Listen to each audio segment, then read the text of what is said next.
Welcome to episode 2 of Quick Primers of Dialectical Behavioral Therapy, or DBT, which is a therapeutic skill that teaches people how to manage emotions, improve relationships, and communicate more effectively.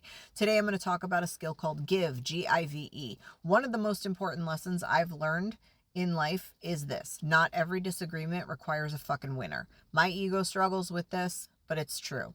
Sometimes the goal of a disagreement or a discussion is not to prove you're right, it's to preserve the relationship.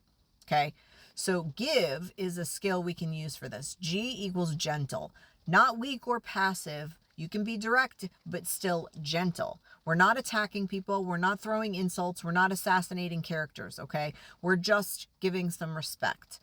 I means interested. This is really hard for people because it means we're actually listening instead of waiting for our turn to talk, okay? Most people do that. Most people are just planning their fucking rebuttal like they're in the middle of a court case, right? In the shower, rehearsing their closing arguments, okay? But instead, what we need to do is become curious, become interested in what they're saying, ask questions, try to understand them before worrying about whether or not you're going to be understood because you've communicated your point.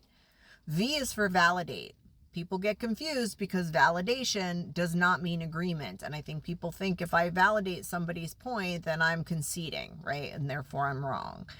I can completely disagree with someone and still say, I absolutely understand why you'd feel that way. Given your experience, that reaction makes sense. Okay? It simply means acknowledging someone else's experience. And E is for easy manner. So that means, use humor if you can. Stay approachable.